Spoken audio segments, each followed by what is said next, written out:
What it do, what it do. It's your boy Andre Spruell, and you are tuning into the Middle of the Fence podcast. Thank you so much for taking time out of your day, whether you're listening, watching, or both. As I like to say, time is the most valuable thing on this earth because we can spend it but can't make it back. So as always, thank you for your time. And if you are watching, if you like the jacket that I'm wearing, Marv shouted me out and saying that it looks really, really dope. So if you think that is dope too, let me know. So there comes a point in your life when you realize that the parts of your story you once felt insecure about are actually the parts that shaped your strength. But before you reach that point, there's often a period when you're trying to minimize yourself, trying to fit into environments where you feel different, trying to adjust who you are so you don't stand out too much. And when you navigate two different worlds, regardless of how that looked for you, that feeling becomes even more real. So today's episode is about owning your story, and I'm going to delve in deeper to what exactly that entails.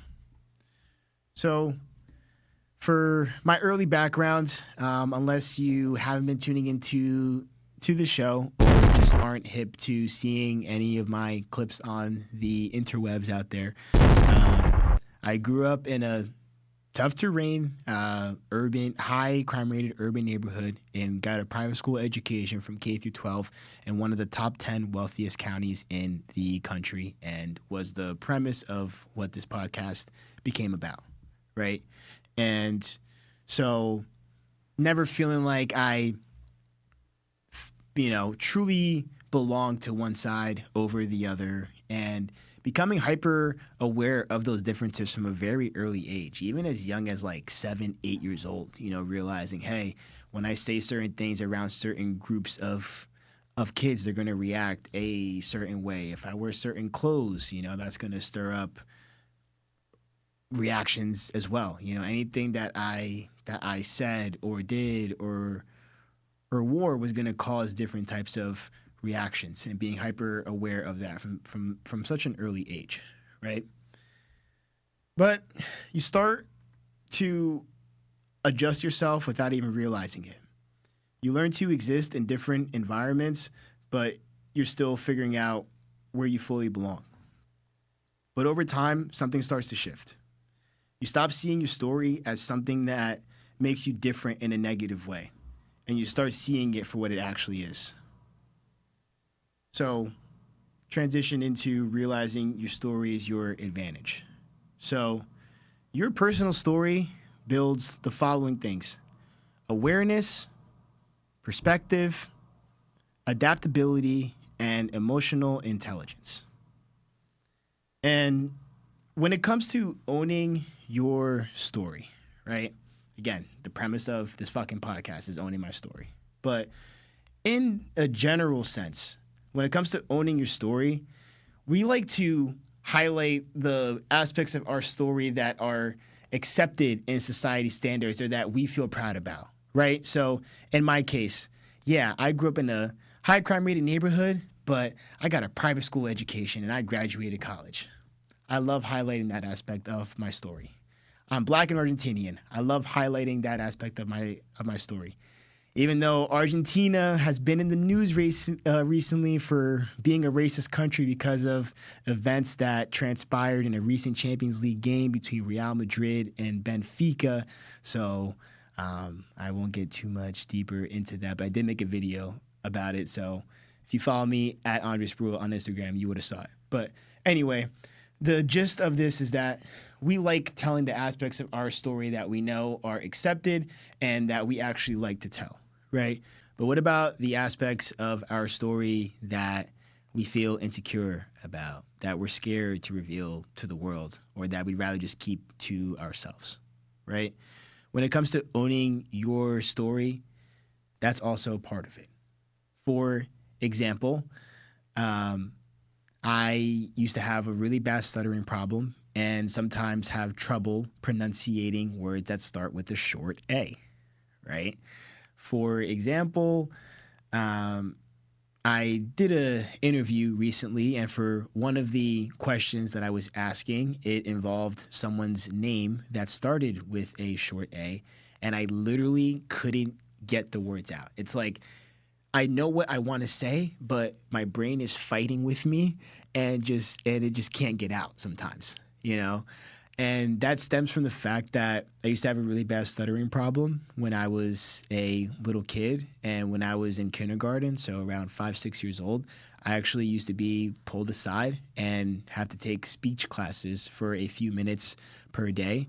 And even pronunciating my name, Andre, which also is a short A, depending on where you stand, depending on what side of the fence that you stand on, whether it's a short A sound or not. But case in point is that, that's something that I've always struggled with internally. And sometimes it does come up sometimes, but hey, it's part of my story and it's part of who I am. So it is what it is. And another aspect of my story was that I struggled with confidence issues big time. Big time, big time, big time. No matter how well I did in sports and stuff like that, I had a lot of moments where I wasn't confident. Talking to the ladies out there, I had my bouts of struggling with confidence with that as well, and negatively talking to myself and viewing myself in a negative way, and just so many factors contributing to the lack of self-confidence that I had. But when it comes to the stuttering portion, no matter how hard I try, I can't change that, right? But with the lack of confidence portion, that's something that I was able to work on and rewrite. And now I am a confident person, and I can generally say that because I lead by that way. And that's something that won't change because I worked very, very hard to get to that point and feel that way. So it just feels really, really good. And that's the point, is that when it comes to owning your story, whatever aspects of your story that you don't like, you have the power to rewrite it, right? Whether you don't like where you're currently at when it comes to owning your your story, or certain habits that are part of your story and who you are, that you would rather change. Guess what? You have the power to rewrite that. And it reaches a point where you realize your story didn't hold you back. It gave you vision. You can see things from angles most people don't. And eventually you reach a point where you stop trying to minimize yourself. So this is what happens once you reach that turning point and you stop minimizing yourself. So when you stop minimizing yourself and your story, you stop downplaying your background. And this is instrumental because downplaying your background diminishes your identity and your ancestral background and upbringing and history as well, right? And downplaying your background, you once you stop doing that, you really own your story, because your background is the direct reason why you view life the way you do. It's the direct reason why you move and operate through life the way that you do, is because of your background. So once you stop diminishing that, you can really start to own your story. And another aspect is, once you stop trying to minimize yourself, you stop trying to blend in. And we're in a day and age where it really is about being your authentic self, right? We are going to start to see more things being alike and, just copycat stuff, because of technology and everyone wanting to be like one another, right? But once you really own your story, you're not afraid to stand out and be on your own, even if you're the only one on that certain hill, right?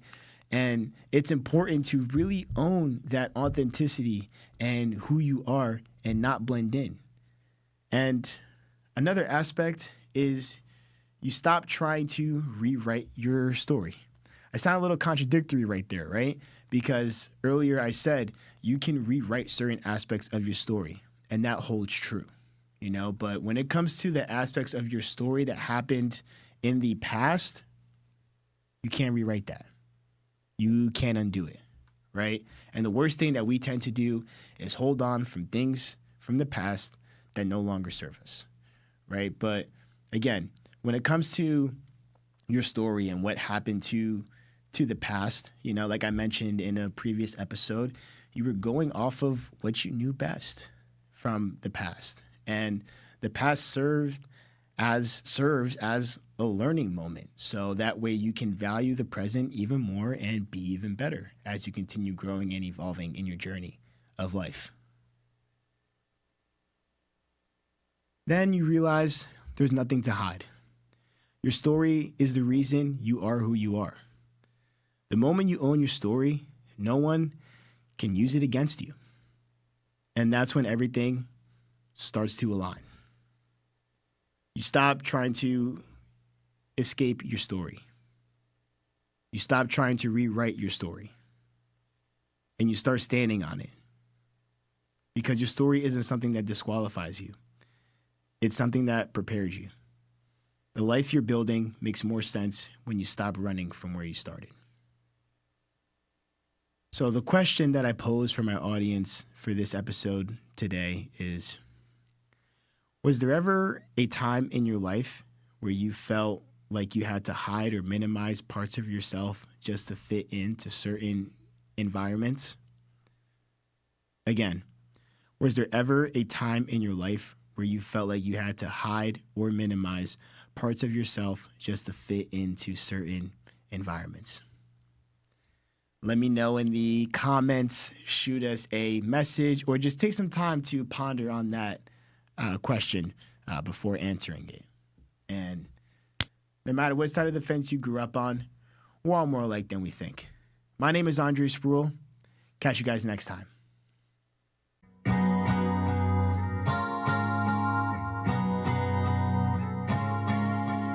Thank you so much for tuning in to this episode.